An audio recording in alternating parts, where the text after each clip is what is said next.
this is not a professional film, so I have to check and see if my camera is actually on record. I'm going to turn my BlackBerry off here, or it'll ring all night. Thought I would try something new. This is for the blog. I'm going to post this YouTube video on the blog because I was doing some other video work, and I thought about the fact that a lot of people would come to book signings, book readings, and of course that's what I do locally, but we're not limited to local anymore. We are on the World Wide Web. So I thought I'd pull out my novel that I wrote a couple of years ago, which is still very active in my life as it's currently being adapted into a screenplay. I thought I would do that and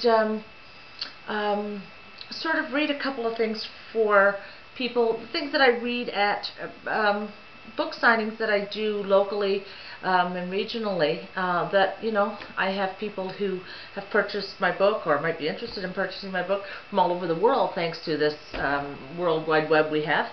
So I'm going to start by reading one of my favorite sections. And this is a part where Joe, the main male character in the book, has left the person he loves behind, thinking that it was the right thing to do. And but he's in a lot of pain about it, and he comes to a realization that this was a huge mistake and that he really needs to be with this person that he loves. I think that can ring home to a lot of people. Sometimes we are so afraid to do what needs to be done, to risk what needs to be risked in order to be with the person we love, but that we make these kinds of mistakes. So he's realizing this, and he's an older gentleman is there beside him and starts a conversation. So I'm just going to read that to you. So he's leaning on the rail and looking at the water. She must be something else then. The man broke into Joe's thoughts, and he looked in the direction of the voice. Then Joe looked away, embarrassed. The man nudged him with his left arm. Swally? Yes, by Joe said, grabbing the rum bottle like a life preserver and taking a swig of the burning liquid. She must be something else, the man repeated. His small blue eyes nestled in folds of leathery brown skin, like shiny marbles in burlap. What? Joe looked away from the man, still holding the rum bottle.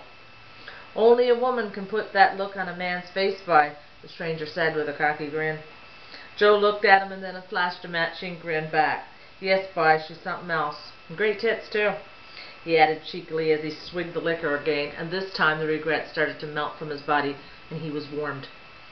Main ting, by, that's the main ting. The old man laughed and nodded, eyes staring out at the rolling ocean in front of them.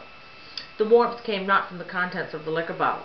It came from the decision that had been made for him in an instant, and an impulse.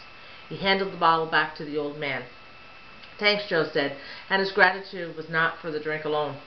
You're welcome, by, the stranger answered. And he knew.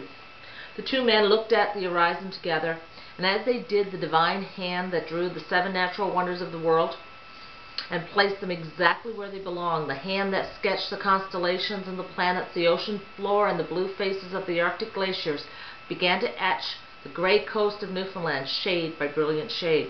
Eventually, the unlikely companions could make out the individual rocks and trees, and by they could see the ferry terminal where they would part ways. They spoke a little more, small talk, laughter, and lies, and shared a rum. The chance meeting that was sketched by that same divine hand was forgotten by each in time. It was, however, as profound and as valid as any moment ever was to the hand that had drawn them in that place, at that time, together. So that's just a little sample of my writing and the book. I have some favorite parts of my own, of course. You become very attached to your characters, but more than that, you become attached to what I call the magic when you're writing. It's very much it can be a very boring process. It can be very technical, but then sometimes after you're doing a first, second, third draft, a line even will come to you, and you become attached to it. There's one here. Let me just see if I can find it. No, let's pass it towards the back. That's the beginning of a chapter. Let's see.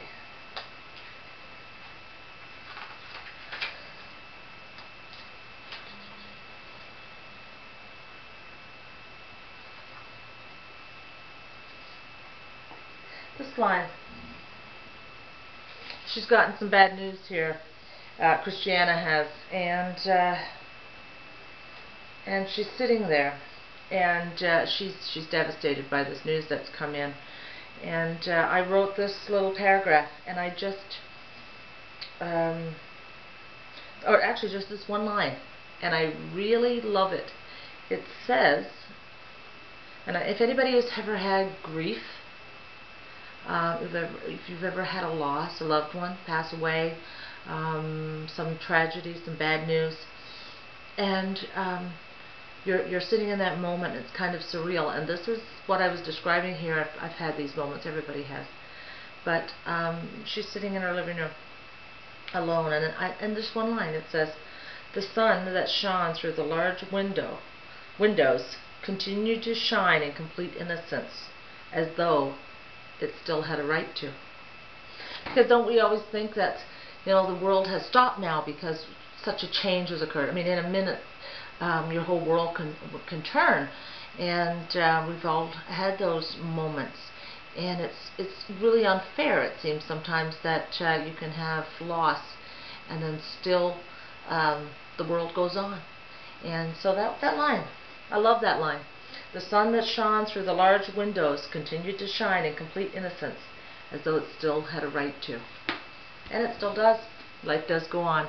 Anyway, that's my little video blog, and yeah, that's my first attempt, and it's a little rough and it's a little ragged, but hey, you know what? I'm not a videographer. I'm just a writer, and I'm just having some fun, and hoping that I can sell a few books. If you need to get in touch with me, I'm on Facebook, Carolyn R. Chaffee Parsons. You can find me fairly easily, and also I think you can click on my blog and get to my Facebook.